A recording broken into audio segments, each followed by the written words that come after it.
Good luck.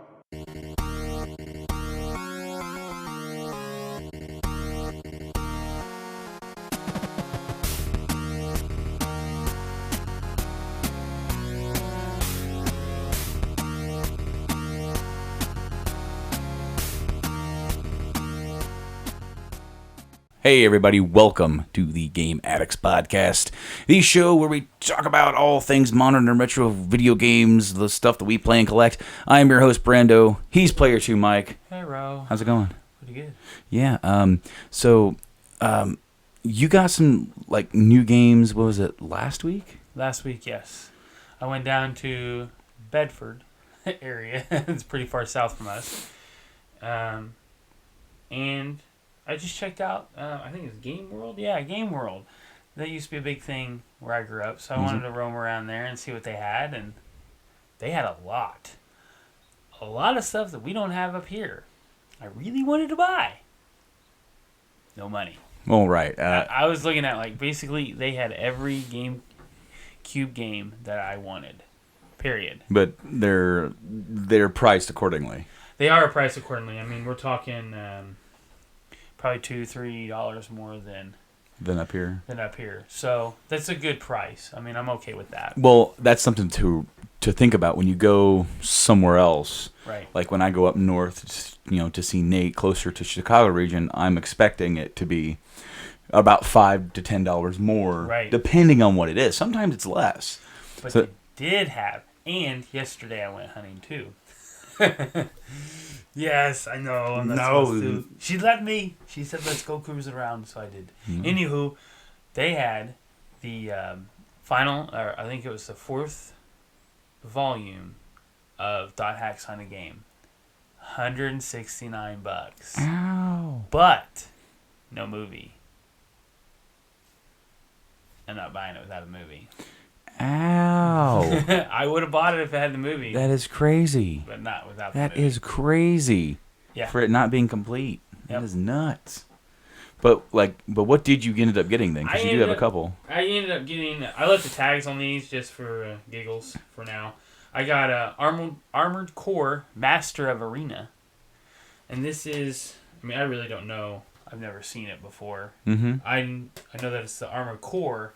That's what I was looking for, but I remember we looked up the Armored Core series before. I didn't remember seeing the Master of Arena. Well, like, the series is a little confusing if you're not, like, familiar, because I was looking up what games there were, and I was getting confused on the releases, because they're all over the place. I mean, they started on PlayStation, which is what that is. But then, like, where is it here? Here we go. Yeah, Armored Core, that was in 97, was on PlayStation. Then Armored Core Project Phantasma was in 97. 99 was Master of Arena. Okay. So there were 3 of them on PS1, and that's the 3rd one. Right. So I need the other 2. Now let's see what this is. This is part of the Armored Core series. What's going on here? It looks like it's not just an expansion of. It's a whole new game. Yeah, it's all like pretty much you had Armored Core, and then you had 2 ones after that, and then you had Armored Core 2. Right. Well, that's good because I plan on getting them all anyways. But like you said, it's so confusing at how they do it because it's ArmoredCore. And then they have 2 other entries that go for this, and then you have Armored Core 2. I believe it has another entry. It might. I know Armored Core 5 has like 3. Verdict Day. Yeah. It's like V-Day, and then Verdict Day, and then the original. And it's insane. Well, like some other games kind of do that as well, like the Grand Theft Auto series when you had 3. Right. And it was Vice City and San Andreas, and then when they went to 4. Right. It was and then it's a whole new. Separate, even universe. They're not even the shared. They like Liberty City's in 3, but in 4, it's an entirely new Liberty City in different characters. Yeah, it is. Like the only joke character that's even still around is Laszlo, like the radio host, and it's like he's just there. Right. And then he's in GTA 5 as well, because 4 and 5 have a shared universe. Yeah. It's really confusing. But what else did you get? I got Wild 9. I love that game. It's a fantastic game. That was an early get for me. Of course, it's made by the guys that made Earthworm Jim. Mm-hmm. And it really, really fun, stylistic game. It is. It is definitely a hidden gem of sorts on the PS1. I owned it. Did you own it? I never owned it originally. I never even heard of it before I started collecting. And then I saw it like in a video somewhere on YouTube. I don't know if it was in a Hidden Gems video or something like that. But then I saw it and went, oh, that game looks pretty cool. And then I ended up seeing it out in the wild shortly after, and I grabbed it. It's only a couple bucks. I mean, it's not... Right, yeah, no, it's not expensive at all. Yeah, I spent like $5 on it, so... And then I got Soul Reaver 2 from the Legacy of Kain series. I believe I am missing one. Blood Omen? Yeah, I think that is the last Blood one. Omen, and they had Soul Reaver, and then Blood Omen 2, and then... Blood Omen 2 is one I have. I don't have. And they had Soul Reaver 2, or Soul Reaver 2, and then Blood Omen 2, and then they had, like, one that was, like, together? Yeah. I can't remember the name of it, but... what does that say on the front? Is that preview of Blood Omen 2? Yeah, preview of Blood Omen 2. So okay, it's the last so that one did come out. So you had Blood Omen, Soul Reaver 2, and then Blood Omen 2. Yeah. But the cool thing about Game World is that when they make these tags, it has the date that they received the game. Really? Yes. So look, that was received this year on the 27th. Yes, which is in August of 16. That's really neat. That's pretty cool. That's kind of one of the reasons why I kept it, is because, that's when they received it. Well, I mean, it definitely gives you like a sense of history to the game a little bit, because, I mean, I know like there are some collectors who definitely keep like the original store tags on there, because they're like there's a game that I have. I can actually get up and reach it because we have our new setup. Anyway, since we're going, also, I didn't bring my copy because we both purchased this. Mm-hmm. Mass Effect Andromeda Deluxe Edition. All right, so we'll talk about that later. All right, so I haven't like cleaned this at all, but this is Frank Thomas Big Hurt Baseball. Found this at Goodwill for like $3, and I learned the only reason I bought this is because I'm not even a big fan of baseball, right? Or like anymore, or a big sports game fan, but I really dig the full big case. I love the full big cases, and the fact that it's in such good condition that if I ever find like another game that has a big case, that you actually and that really the case is all messed up, but the paper's still good. Yeah, it's almost in perfect condition, actually. So like I know the original special $19.99. That's the part of it though, is that has some store put this on here, so it's a part of this game's history. Yeah. So it's like would I do it if I got like an expensive enough game that needed a perfect case? Maybe, because I really don't care that much about Frank Thomas Big Hurt Baseball, but when I saw it, that was my first thought, and then my second thought was, it still has that original sticker. That's kind of cool. Yeah. Because how often do you see, like we see GameStop stickers all the time, and I don't really care about those. But like when you if you ever come across a game that has like a KB Toys sticker or like an old school. Well, the ones that used to have the promotion stickers on them are the ones that I find cool. Because like let's say you bought Armored Core. Well, Armored Core would say Armored Core, and then it would have a little sticker on the bottom that was advertising something else, and then it have another sticker on the inside of something else. That is cool, and it's very defining of that time for me. But those are my pickups, obviously, Mass Effect, which we will talk about probably now. Yeah, I picked up Mass Effect Andromeda. I've had it pre-order for a while. Paid off completely because that's what I did when I got my tax return, as I went through and all my pre-orders. Yep. Zelda, Mass Effect, and Persona 5, which that comes not this week, but next week, I think. Next week, holy crap. April 4th. It'd be the 4th, or... I think it's the 4th. Because the 4th is a Tuesday. Yeah. So that'll be coming. That's really cool. But Mass Effect Andromeda, there's a lot of statements about Mass Effect Andromeda out on the internet right now. It didn't really get as big a review as the other two big games that came out this month. Yeah. However, I do have some contention with some of these reviews. Basically, I went into this not expecting a 10. Because none of the Mass Effect games to me are a 10. Maybe 2 is the closest, but that's story. Right. Gameplay-wise, it makes it a lot better from 1. Trust me, it is so much better. But they really changed the style of game, where it was, instead of you exploring, it's area to area, cover to cover, shoot, fight, shoot, talk. Yeah. the story's great and it weaves you through, but it does kind of get rinse, wash, and repeat. This is so much open. Right. When you get like to the first major planet where you go to after you get the ship, and you're just wandering around, and you see you see a drop ship come down, and you can ride up there, jump out of your ship or your little nomad, and just start fighting. Take cover behind your car, jump up with the jetpack, take a look around, see where they are, come back down, try to flank them. Huh. The combat is amazing in this game. To me, this is like Mass Effect 1 all over again, because it is that in almost every sense. It has the open world mind and design that Mass Effect 1 had. It has the much better gameplay, but it also just throws you in.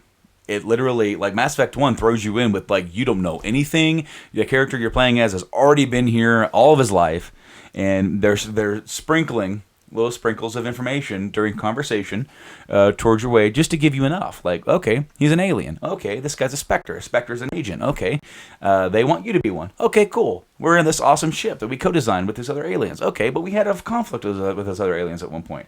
Over the game, you start getting like, okay, piecing this together. This is the same way, only except, like, they omit, like, they give you just enough. But, like, okay, for example, when you start off in Mass Effect 1, they start sprinkling new aliens along the way. Right. It's like, okay, the first one you meet is a Turian. And then you talk to a Turian. And you have a little bit of conversation with a Turian. And then the next alien you meet is another Turian. And then you go to the Citadel and you start seeing other aliens. You can start talking to these other aliens. Right. A little bit. And you go, okay, this guy's weird. Okay, this guy's weird too. And then you meet the Asari. Like, okay, so they're kind of like humans.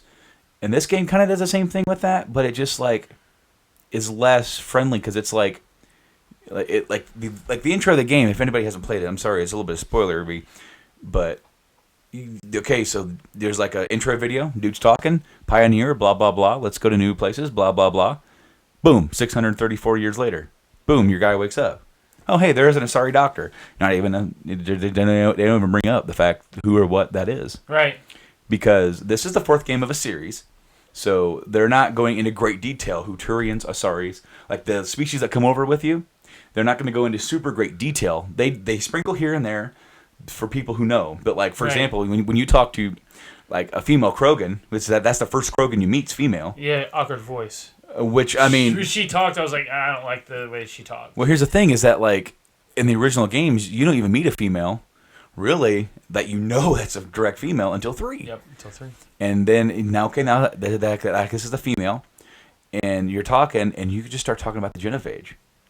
And, like, people don't know what the genophage is. Like, if you don't know, like, they kind of tell you, blah, blah, blah, Solarians made it, blah, blah, blah, Turians deployed it. So there was some, so they give you hints about conflict. But what I mean by how this is like Mass Effect 1 is it just drops you in, and it's up to you to find out more. Right. It's up to you. They give you enough to play the game and to go on. Right. And then I've heard people complain about there's not enough new alien races. Think about this, okay? In Mass Effect 1, you have an entire galaxy to your open. Right. You have all these alien races from all across the galaxy. In this game, you're in one cluster. Right. How many alien races are we expecting to come across in one cluster? So far, I believe that I've come across 2. I've come across the natives and then the Ket, right? Well, you have the Ket and then you have the Angarans, and the Angarans are a little bit later, but then you get an Angaran squad mate. Right. But still, it's like, why are people complaining that there's like you're in one cluster? How many races do you expect to live in one cluster? It just in the original Mass Effect, you had in one cluster you just had Asari. Yeah. That is their cluster, and then they ventured out, and then then Turians were over here, and then there was some crossover. Maybe like Krogans were a little bit closer here, so it's like maybe there was some crossover when they found the Krogans. It's like okay, they could find them because they were a little bit closer. The Solarians found the Krogans. Right? Yeah, something like that.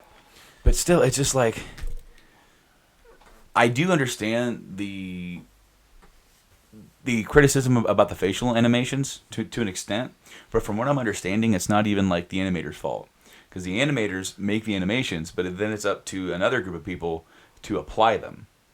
They look horrible. I'm not gonna lie, they look horrible. And honestly, I'll be honest with you, it doesn't bug me that much.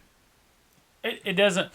It bugs me when it's a long sequence. Like when you're exchanging like a large story. Like, okay, so when you first land on your new citadel, what do they call it? The Nexus. The Nexus, that's right. And you land on the Nexus and you talk to the female Krogan. Can't think of her name off the top of my head. Kesh.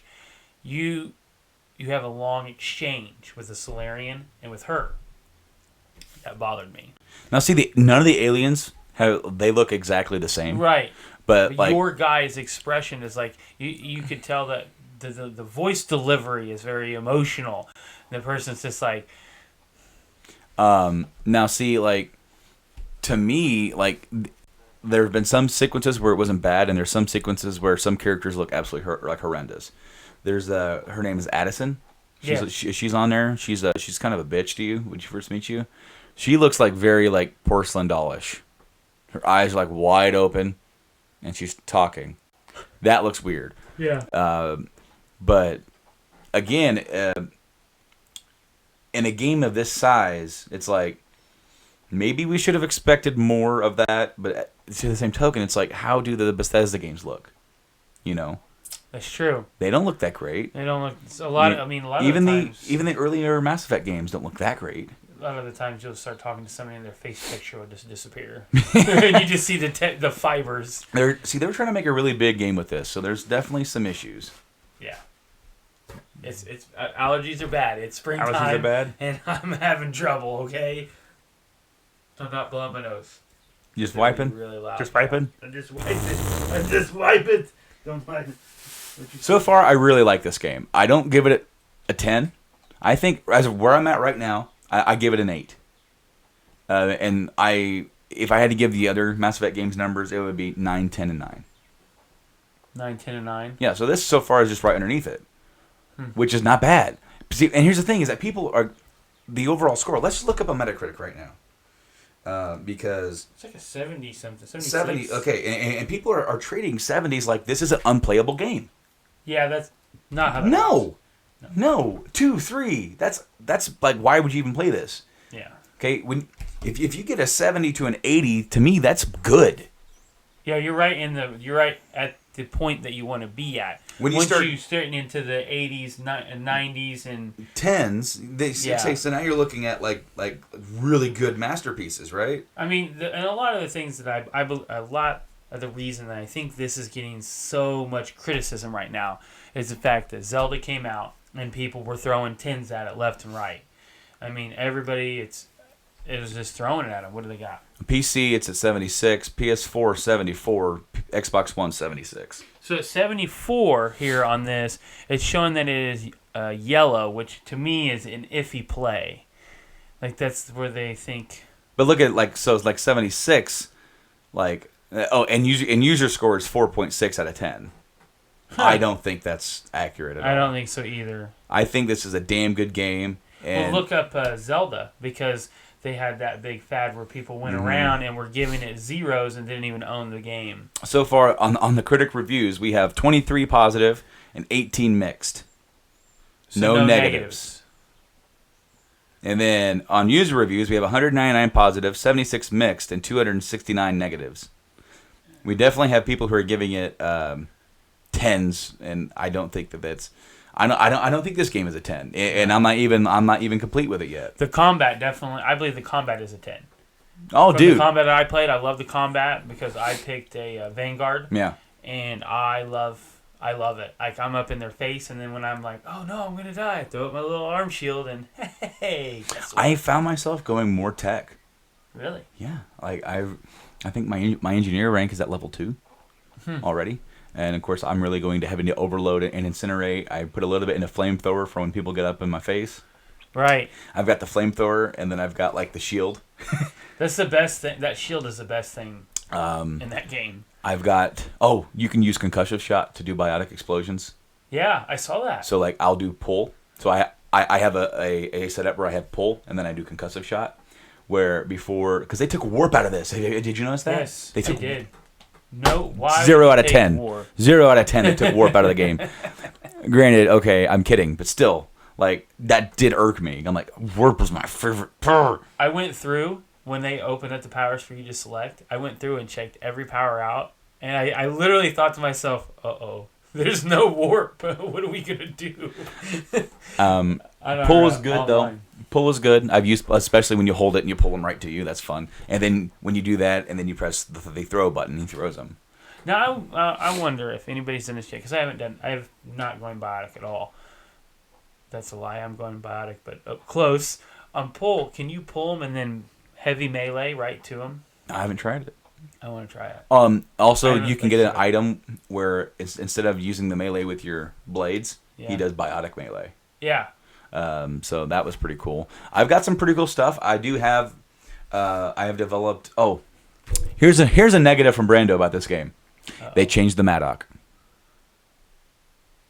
It doesn't fire the same. So they've changed almost everything about the game. Well, see, no, some other weapons are fired. They're exactly the same. The Maddock fires like on the other game. That Maddock fired as fast as you can pull that trigger. It doesn't do that on this game, and I'm not happy. That's your favorite game. So I have switched to the Pathfinder Pioneer, which is a weapon that you get with the deluxe version that I got. It's the weapon on the top right. Right. It is a 3-shot burst, and it definitely works well for me. I have looked into getting the Valkyrie, but at the moment, because I use the Valkyrie a lot in the story mode on Mass Effect 3, that's the 2-shot burst. Yep. In 7 weapon. I like that gun. I haven't even used the Valkyrie yet because I've been looking at what I can develop as far as my guns go, and that is something that I didn't understand. That is too massive. But then when you start diving into it, and you can put augmentations on your guns, holy shit! That's one thing they did really well. There's an augmentation on here where anytime that you empty a clip, you get 25% boost your shields. But you know who's going to be running that. And then there's one where you use 5% of your health to reload your weapon to vent your weapon and get more out of a clip, or like if you're out of ammo, you sacrifice your own health to get more ammo. That's pretty neat. And that's pretty neat. Yeah, there's a lot more other ones. Like there's one where you can just put permanent disruptor, plus 25% disruptor damage, so they get like plus against shields, because they have consumables in this. You can't spec into a power that is disruptor ammo, warp ammo, incinerator ammo, cryo ammo. You actually have to put that on your gun, and it says it's good for 3 clips. Right. Once you're past 3 clips, gone. that effect goes away. But when you start doing your development, and you can put all those development stuff onto your armor as well, so you can get bonuses to that.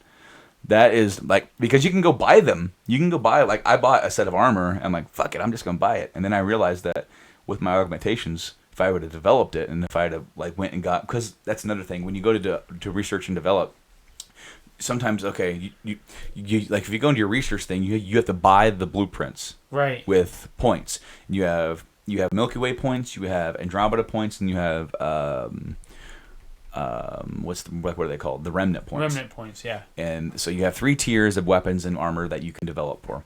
So when you go into each one, you go to your guns, armor, augmentations, whatever.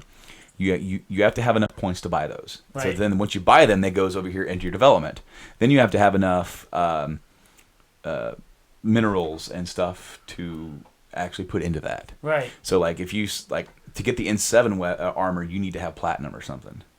Because you can get Shepard's armor. Right. Right now, I actually now have the Pathfinder armor, which is what he's wearing on the cover of this. Mm-hmm. Which is it's like your dad's armor when you start. It's like N7 armor. Right. So I have that, and I really like the look of it too. The one thing that people are complaining about, it's like another thing. Some people are like, how the story just like boom takes you so far away, and I'm like, so it's supposed to do. But check this out. It's like, think about this in like real life. And I thought about this. It's like, it was like a month ago, NASA said we found 7 garden worlds in one system. In one cluster. And so it's like, what if, so we found those, and then this game would be like a couple years later going, we want to go there. Yep.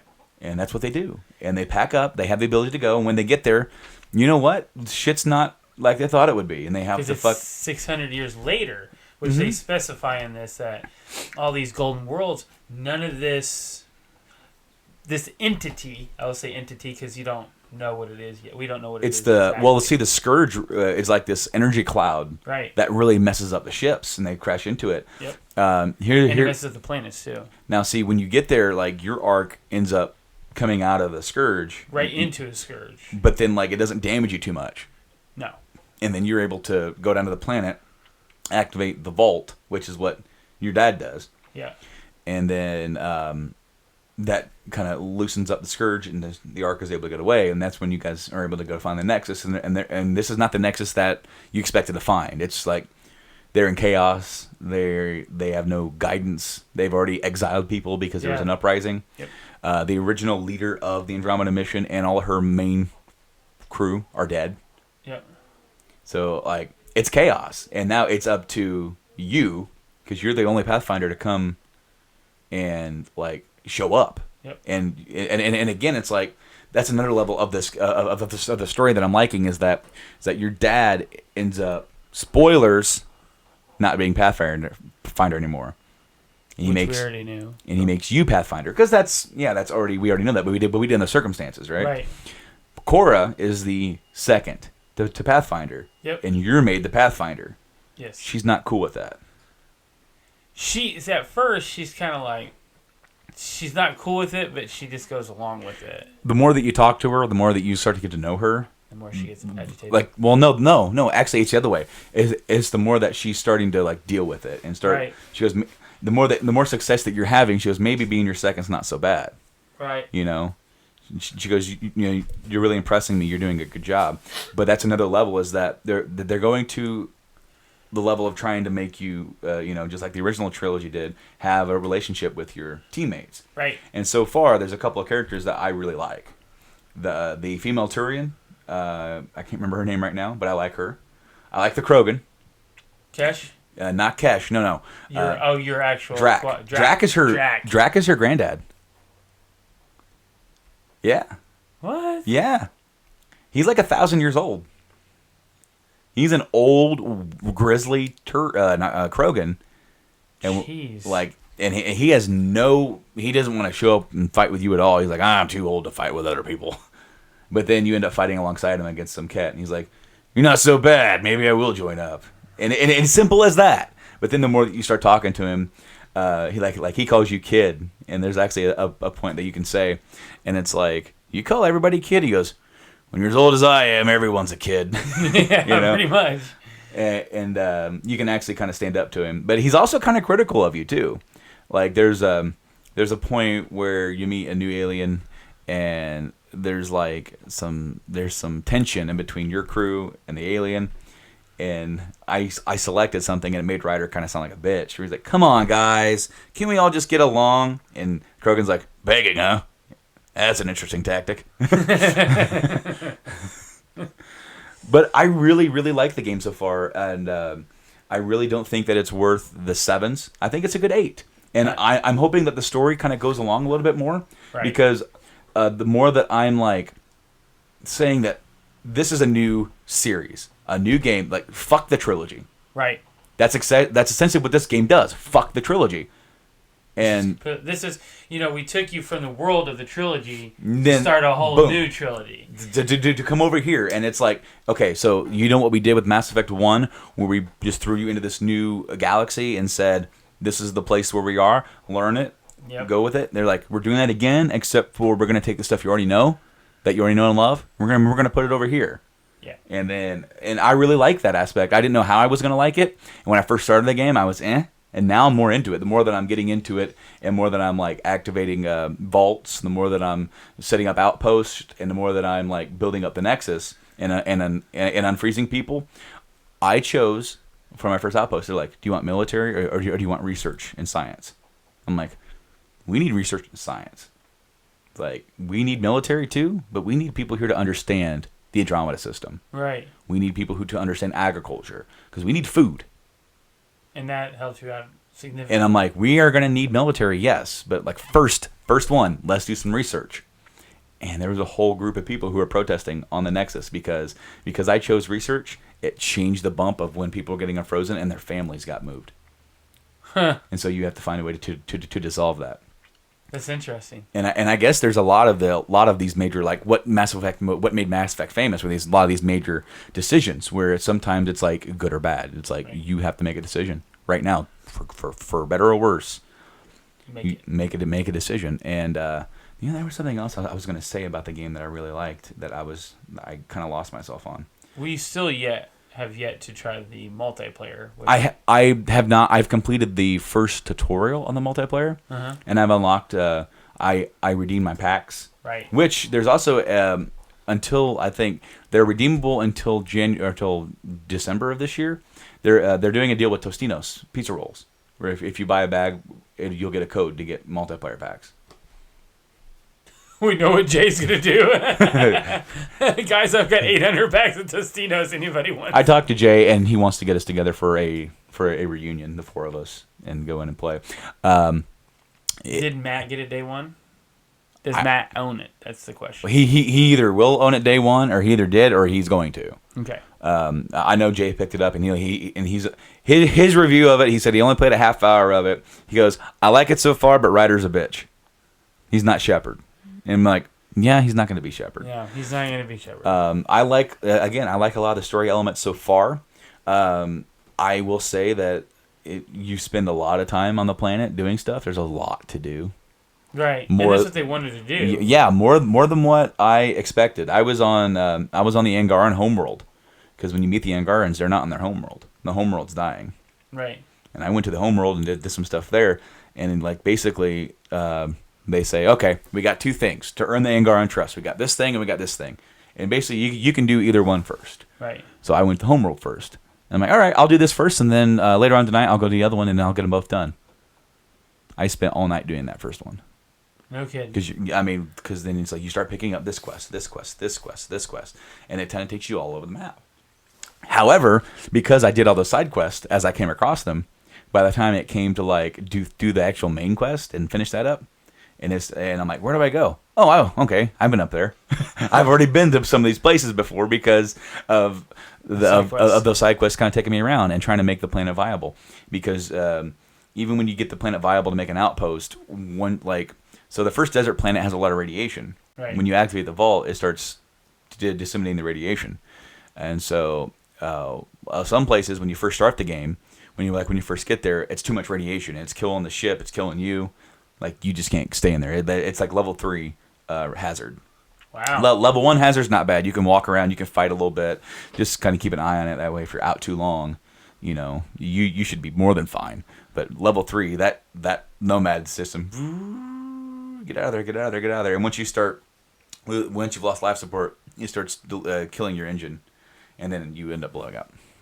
Because I got stuck out there, and then I couldn't get back to level 1 or back to shields. Fast enough.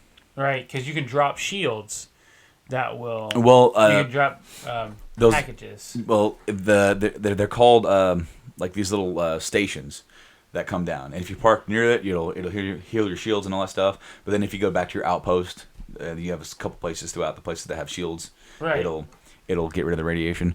But now going back, I went there because I got a quest from Cora. She was with the Asari Huntresses. She was in the Alliance, or she became a biotic naturally, and then she went to the Alliance, became so powerful that they recommended her for cross-species military cooperation. So she trained and did missions with the Asari Huntresses, like some of the top of the Asari. She is a human. Natural. She is a human Asari Huntress, is what she is. How did she become a natural? Does it explain how she became a natural? She was exposed to it on a ship to Ezo, so basically it wasn't forced upon her. Right. She became a biotic, and then an untrained biotic leads to accidents, and you don't want those on a ship. Well, no. And so her parents, I say that in quotations, sent her off, and she served with them, and then she ended up leaving them, and then she was with the Initiative. She hooked up with Alec Ryder, and she just got information that there was some refugees that touched down on the outpost on Eos. That's the first planet, or the desert planet, and they might have some information on the Asari arc because all the other arcs are missing. Right. And so far, since I've been playing the game, I have leads. I have encountered some people from the Turian one and the Asari one, and we're talking like both encountered the Scourge and maybe even the Ket when they first got there. So it's like us coming in and not understanding what we're getting into. Right. But that's the sense of pioneer, So I like that aspect of it. I think the game is well worth an 8 so far. We'll see what I think later on. I saw somebody I follow on Instagram and Facebook said that she was at 96% completion and she had 80 to 90 hours. Huh. But she had just beat the game at that. Like, she beat the main story then. It's pretty good. Yeah, I mean, it's definitely deep. And that's what I'm working on with Zelda. Yeah, with Zelda. So now that I've gushed about Mass Effect, tell me what you think of Zelda, because you've actually had some time into it. Man, so when I got this day one, mm-hmm.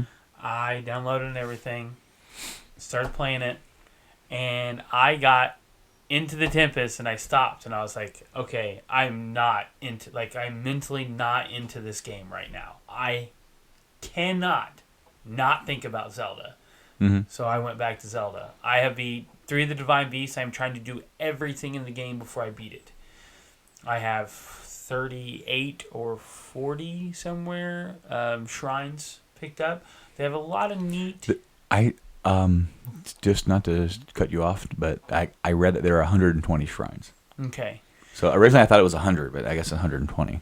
So I've got quite a few to go.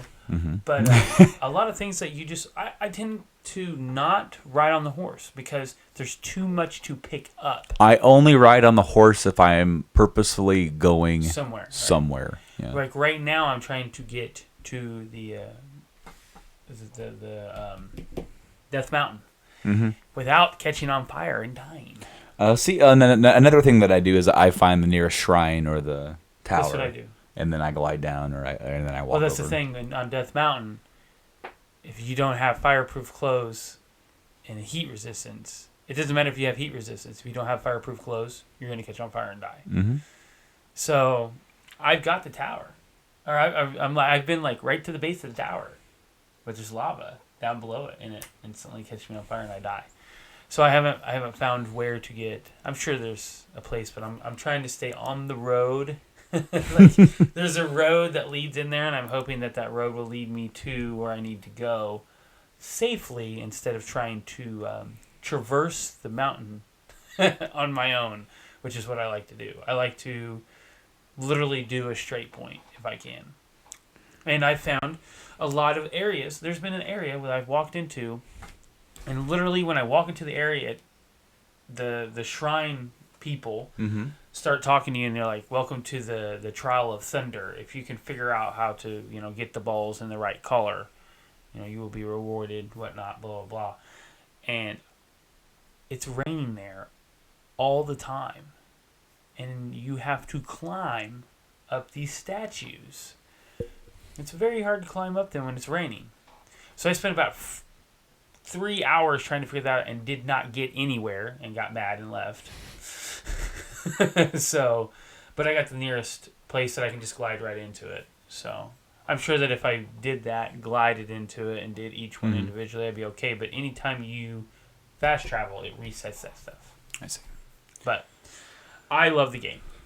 So far, I actually, when I did the bird one, I mm-hmm. didn't know. Every one of the Divine Beasts can be controlled by the Sheikah Slate. Yeah. Well, I forgot that the bird one can be too.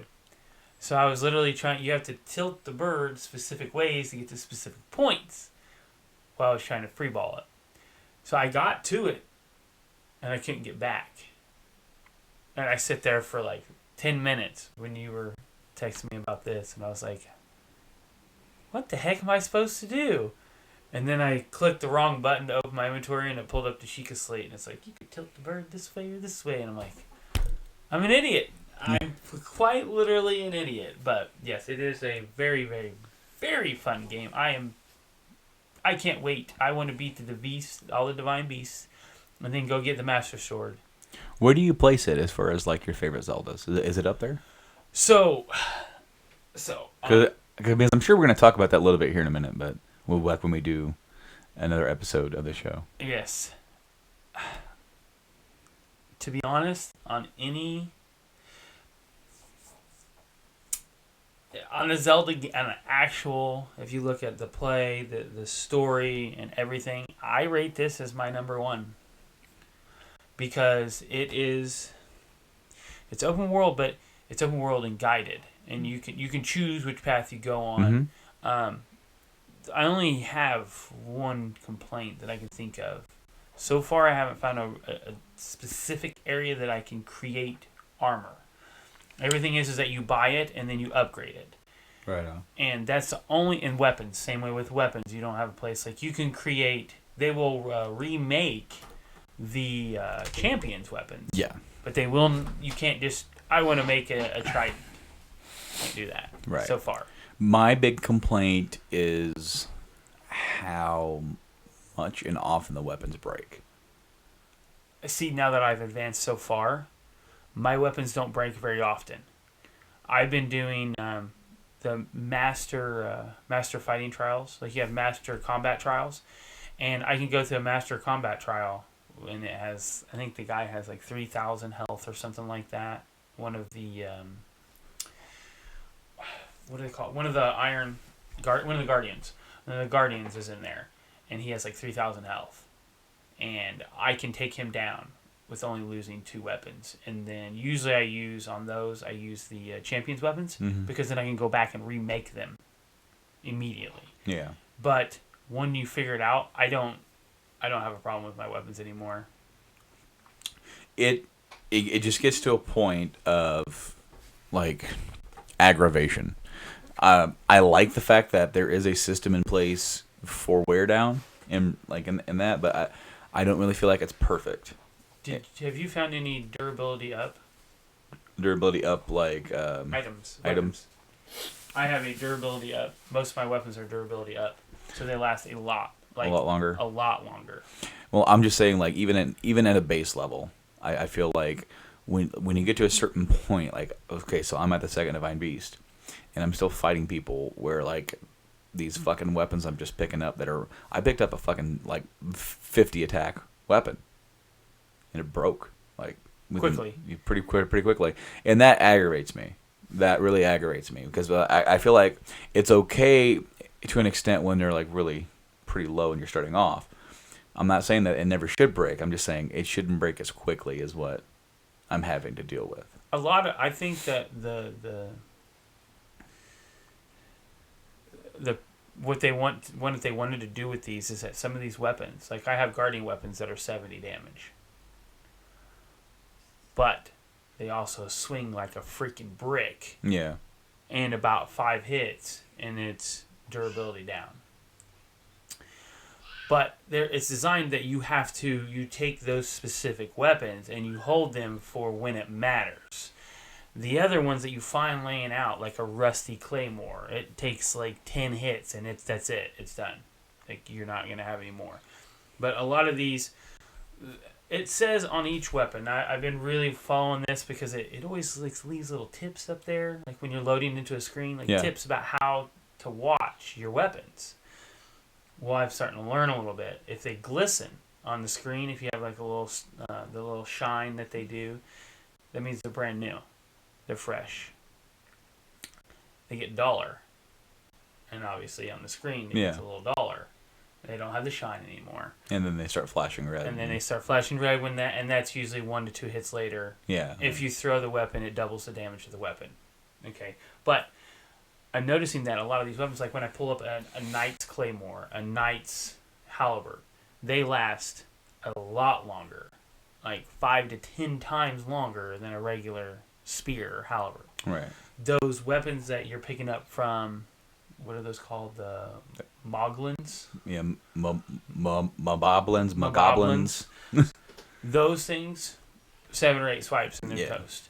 So I'm thinking that what they've designed with how they've done it is that these specific heirlooms from Hyrule are your top weapons. Yeah. And that's basically all I'm picking up now. Like if it's not a knight's something, I leave it. I don't even think about it unless it's like I absolutely need something now. Yeah. But I don't use them.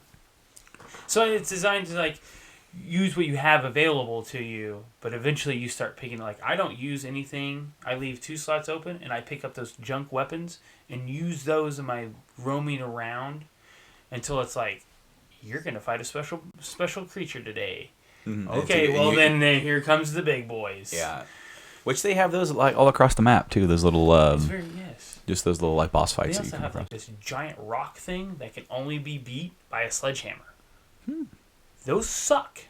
So I came across this big, super giant like bridge guardian, and he was sleeping, so I like get up there and I start attacking him, and I defeated him just fine. He has weapons hanging from his necklace. Yep. And basically what I would do is I would like lure him in to swipe at me, and then I would end up like dodging, and then I just swing the crap out of my sword and, kill him. A little secret about that. Those things sticking out his neck. You can grab him. You can use your Magnus and grab him and stab him into him even further. Oh, cool. Yeah, you can use it as like a damaging weapon. So like if you sneak up on him, you can grab it and slam it down on him. I broke a weapon, and then I waited for him to like come down and slam the ground, and I went up next to him, and I grabbed the weapon and equipped it, started hitting him with it. Yeah. But guess what you can do, which I never even thought about, because I'm like, oh, okay, he's slow. I can move. I could just hit him. You can shoot him in the eye. Yep. I didn't even think of that. I'm just like, oh, I'm faster. I'll just dodge him. So I have another slight complaint about the dodging system. You literally have to be on point because they do an animation. Okay, so Guardians they do an axe to go. Yeah. And then attack. Well, it's like, and then you know that you're going to get attacked. If you jump right when they come out of that animation, it doesn't work. You don't get the dodge. The dodge, and then where you can like the rapid attack, the rush attack. Yeah. But it's literally that, and then you have to count like a half a second and then jump. I'm having trouble getting that half a second, that half step. I forget all the time that I could do that until I do it on accident. I go, oh yeah, and it just starts. Another thing I forget is the shield deflection. I'd be sitting there and they'll attack me, and if you don't deflect it, you absorb all of it. Yeah. The shield, and it hurts. But if you deflect it, it reduces the amount that it does damage to the shield, and it opens them up for an attack. Yep. I forget all the time. I'll get hit, and it'll be like, your shield is critical condition. Yeah, and like, damaged. oh, yeah. And then if you do a block, there's a specific one that has blades on the end. If you do a block, it'll do that much damage back to them, and then open you up for a rush attack. There you go. That's cool. So I'm learning. I've been playing it a lot. Like that's all I've played. I haven't touched anything else. Well, that's all I was playing before Mass Effect came out, and I'm such a Mass Effect freak that I knew I was going to be dropping Zelda if I didn't get a beat. Because I mean, that's just the way it is, and I'll get back to it because I'm not buying any other games this year as far as like old stuff. I've already cut myself off. No more. I'm not going out. I haven't been any places where I can find old games and just get lured back in. I've been really good, and I keep hearing my son. Yes, I do too. Yeah, he like did one loud scream while you were talking, and I just sort of like smiled. Smile a little bit, yeah. But like, okay, so I've got Mass Effect, and I'm gonna play this and beat it, and then I'm gonna go back to Zelda, and then I'm gonna play Persona. So I'm gonna get Persona and get all that cool stuff with it, and not even touch it for like a couple months. Right. But it is what it is, and I can't wait to play the multiplayer on this with you, Jay, Matt, Rob. It's everybody. gonna be fun. It's gonna be fun Because I actually have played just a tiny bit of, little bit of messing around with it, and it is different. Is it? Because it looked almost the same. It's the same but different. They put some new stuff in there. Some of the power combinations are maybe not like what you think that they would be. Put it that way. For detonations? No, I'm just saying the power combinations on the person. Just in general, like there's a lot more mix. There's a lot more of a mix as far as what you get now. Like when I'm talking like, you actually get an advanced pack for just completing the tutorial. Yeah. So you would get a new character. Usually they have a character or something in those. Well, you get more stuff, more consumables, some more weapons. I've got some of those. I have unlocked a couple of characters. I got like a female Krogan engineer, which. Oh, another thing I noticed is that like, so far like there's not as advanced like health and shield disparity between the characters. It's like there's not a big a difference between them like that. Yeah, like from what like it used to be. Maybe that changes the more you level them up. Maybe you get more you go through the tiers. I say because the Krogans usually had like 1,000 health. I know, and the shields. Krogan that I have doesn't. She has like 500 health and 250 shields, and it's just different. She does have like the blood rage, right. And then she has overload and something else. It's weird to see a Krogan with overload. I know, but still, it's really weird.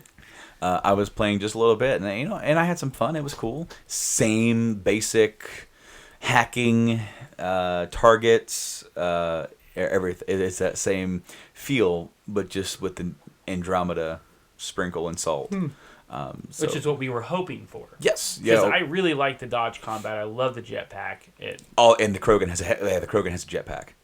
See, that just makes it insane because you think about when they get the Vanguard Krogan out. You're gonna go boom, boom, boom, boom, boom, and then he's gonna jump up, and then he's gonna do it again.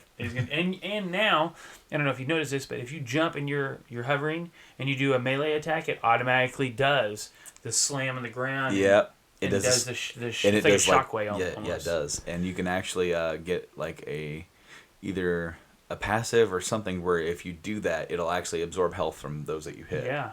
So it's pretty cool. If you actually get that as like a Krogan Vanguard, you're literally unbeatable. In the map that I was playing on, like there was an area that you could only get to by using your jetpack. Yeah. Did you hear in the game? I don't know if you got this conversation because I'm not sure if this was just standard or if I got it because I talked to everybody. They mentioned other races from the Milky Way galaxy. Oh. In the Nexus? No, because I stopped at the Tempest. Okay, so they said that there was a human arc, a Turian arc, a Solarian arc, and an Asari arc. Right. There's also a Quarian arc. Okay, they did say something about that where it was very brief, very brief. They said there was a Quarian arc, but they had some problems before launch. They were also bringing Drell and Hanar over as well, and that it was the mixture of combined of like the Quarian arc was going to have a lot more different aliens on it. Right. So the mixture of kind of taking care of all of them was causing some problems, and they don't know if they made it out. They said it may be another couple of years before we even find out if they made it. Right. Out of lights or out of hypers. Or out of if they even made it out of the Milky Way galaxy, because as we all know, months after they launch out of the Milky Way, the Reapers show up. Yes. And so what's cool about that is that means you have a full segment of Quarians who separated from the main fleet, right, to go to Andromeda, and there's got to be some sort of like dissonance there because the Quarians were gearing up for a war against the Geth. Right. So, like, obviously, these people who were going to be going to Andromeda didn't want a part of that. They didn't. That's my story thing in my head. It's like these people did not agree with going back to war with the Geth again. Right. Even if it meant, but basically, I'm thinking of a lot of these Quarians are like, we lost our homeworld because of us. Yeah. It's not worth losing more Quarians to try and get it back. We should seek out other worlds. And that's what this would be for us. And then, of course, you would get Drell and Hanar. Maybe some others. Maybe, like, you get the Volus kind of come aboard with that. And then maybe, and then maybe even some Geth. Maybe you would get some Geth sneak aboard, and then you would have some Geth interaction in more Milky Way. That would be interesting. Now, I have noticed that, and we noticed this after last week when we did the episode, or it was the one that we did where we're here. It wasn't, it was the episode... The Mass Effect episode? Well, yeah, because we watched the multiplayer, and we watched the guy play the Angaran, and he was a little bit kind of like set up, a little bit kind of like a Geth, where right, he's like tech power. But like I want a sequel to this. I'm not even done with it yet. I want a sequel where, hey, we have another arc. They just showed up, That would be neat. And we have Quarians, we have Drell, we have Hanar, we have Elcor, we have all these other ones that have come that are coming in from the Milky Way, and maybe they would even have insight of the Reapers invaded and we got out just in time. I'm thinking that would be the DLC. Would be like the Quarian ship finally makes it. That would be neat. Because this doesn't have a season pass. Right. There is so far they've said nothing about a story DLC for this, and you assume that there's going to be because there was some for Dragon Age Inquisition as well, right. And I don't know if that had a season pass either, but I want to say there were 3 big DLCs. I don't know for sure, but I honestly think that if I were to go back, if I were to rate Mass Effect 1 today, it's nowhere near 9. Right. I'm ready to get a 9 per story. For the time that you played it, for the story. And the gameplay's bad. Yeah. The gameplay is bad. There's no other way around it. And I don't think this game is nearly as bad as Mass Effect 1. I think maybe the story isn't there yet. But then again, Mass Effect 1's story really didn't build up until you got about to like the halfway point, until you got the Vermeer, until you got these big decisions that you had to go through and had these really awesome interactions with characters. Right. So I'm really hoping the game picks up, and I'm really enjoying it so far. And that's all I got to say about that. That's all you got to say about that? Oh man, I really hope you don't mean him. Vampiro. Oh, Vampiro. I don't know if you can glitch in this game yet. I bet there's going to be them there glitches that we're going to be able to get them free bags. That is something that I have encountered in the main game. I have encountered a couple of glitches that have hindered my experience with the game. Okay, number 1, I was talking to somebody. I was talking to the Krogan on your team. And my wife, Caitlin, she called me over. So I waited till he stopped talking, and I hit the PS button to get away from that. When I went back in, the game froze. And I was able to skip non-dialogue. It was just a face, no movement, but there's words, face, no movement, and it just locked me there. And then I had so that sucked. But then I had another one, and this one was worse. Because that one I had to reset the game. This one I didn't have to reset the game, but I did anyway. Right. It got to a point where I couldn't pick anything up. Because you hold triangle or Y if you're on Xbox, right, to interact, and it wouldn't let me interact. It would just go nothing, and I actually ran out of ammo. I'm out of ammo on both my guns. I'm using my powers, and that's it. And then I'm just like hiding, and I'm letting my other guys get out and shoot. And because at this point I was running with the Angar and the Krogan. It's badass. Badass. I fucking love that Krogan. He's like just running out there and just tearing stuff up. So I'm like hiding, and I'm like, overload, hide. Incinerate, hide. Overload. And then slowly, but then I got to a point where I couldn't interact with anything. I'm like, this is weird. So I'm like, all right, I'm gonna save, and then I'll restart the game. I hit the options button to go into the start menu, or what would be the old school start menu. Right. It wouldn't let me click on anything in the menu. Huh. Yeah. So it locked you out of all button interaction, other than like change. I could change the menu, but I couldn't pick up anything. I couldn't. I was getting, and then all of a sudden, like because you would do the scan, and because I was looking for certain things on my scanner. And I would like try to interact with them or scan them. It wouldn't activate. It wouldn't do anything. All of a sudden, it went after like 5 minutes. Everything showed up. Everything just showed up, but then I still had to go do it again. Jeez. So I'm like, all right, I'm just gonna restart because now I can save. I'm just gonna restart. Right. So I restart. I saved. I quit the game. I restarted it. Got in. It was fine. Huh. Yeah. So I've had a couple of glitches. I haven't had any major combat glitches.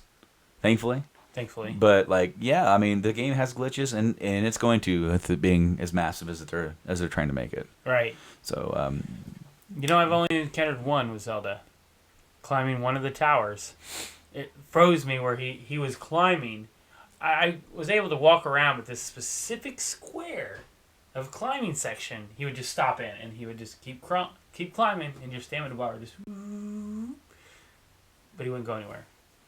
That's So weird. I just literally went up and over, and I was like, man, it's not even really worth noting. That's weird. Anyway, that's pretty much all I got. We were just going to talk about those games, and I haven't really been watching any sort of like major gaming news. I heard a little bit about the Xbox Scorpio as a possible leak that the system may not be as powerful as they originally intended.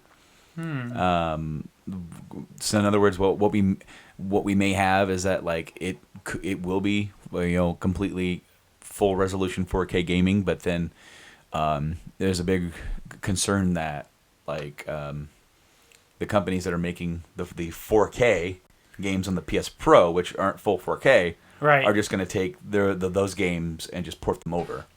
And that only the first-party Xbox ones are really going to be getting the most out of it. Kind of similar to what we had with the PS3 there for a while. Right. Where the first-party games were like amazing looking and getting them all out of it, and then the third-party games were like, we ported it, it's good enough. Right. But again, it's like I don't know. We have E3 coming up in, as of right now, it's like 2 months. Huh.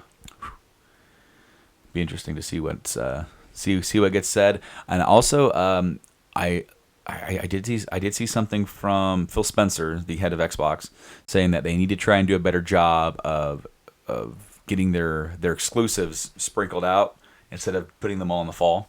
Right. However, that there is a however to that.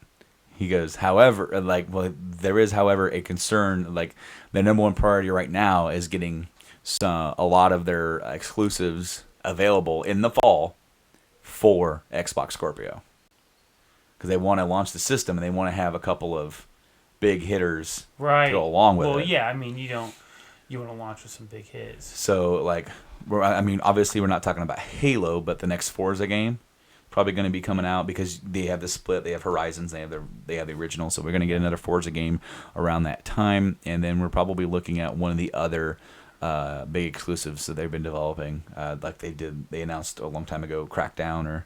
Yeah. One of the games, a couple of those games that they announced as big exclusives ended up getting canceled. Like Phantom Dust, I think, got canceled. The Dragon one. And yeah, whatever that was, I can't remember what that was called. I can't remember the name of it, but Dragon Scale. Dragon Scale. I was excited for that, and then all of a sudden it was like, yeah, done. Like they already had gameplay. I mean, they were already so far into the development process. I don't know what happened with that. Like, literally, you've already invested this much money. You might as well put something out and get something back out of it. Right. Because they had videos of the combat play of like this big grand scale fight. Something I did think about Mass Effect Andromeda, since it is getting such a mixed review right now, I think that this game got a massive budget. And if EA doesn't get the money they want back out of it, you're going to see remastered Mass Effect trilogy. You're going to see it. You're going to see it. I guarantee it. If they don't get what they want out of this, and like I honestly think that this is doing well enough that they're going to make another one. As long as it is all DLC included. Oh no, it will be. Yeah. Trilogy, like that's been out so long that it will be all DLC included. However, I honestly do think that if because people are not going to pick up the game right away due to reviews. Right. Something that we're like, well, okay, it's getting a 7. Some people and people think 7 is bad. I don't think it's bad. I think it's good. When you get a 7 or an 8, it's good. When you get 9 to 10, it's like, holy shit, this is awesome. Right. So it's like, I think this is like an 8. I think it's like, it's almost there. Yeah, it's got some issues. It's got some issues that hold it back.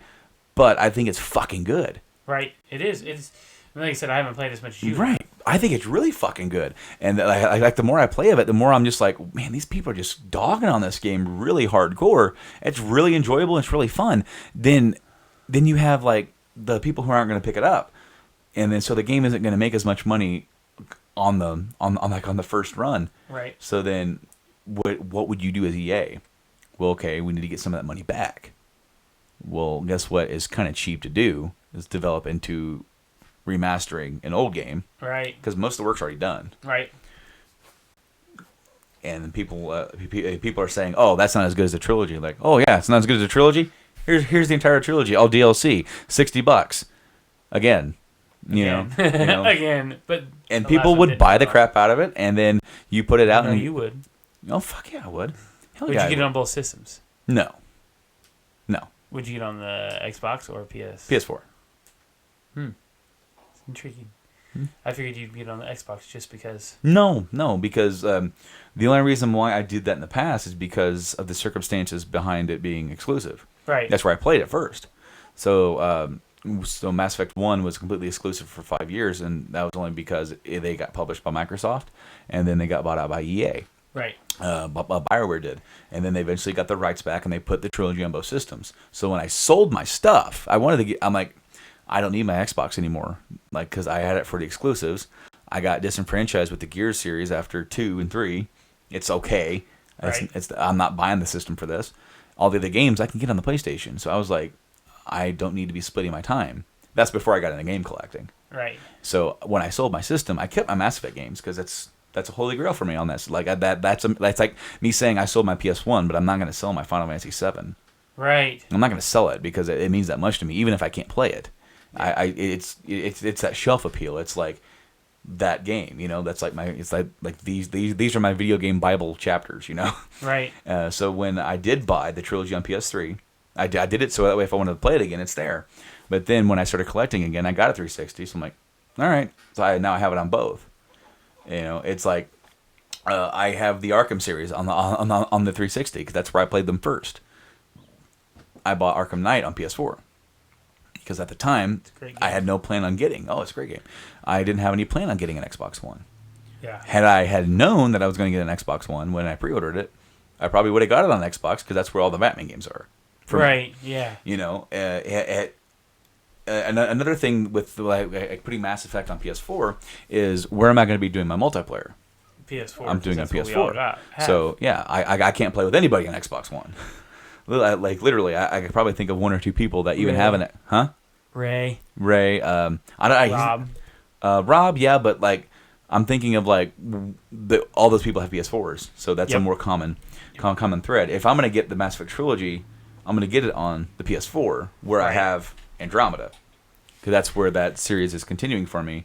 It's gonna be on the PS4. Right. Until we go to the next series or like the next entries and where everybody else goes next, that might influence my decision. Maybe it all depends on how much I want to play multiplayer with these people. We're all going to Nintendo. I don't know about that. I don't think that's gonna happen. Me.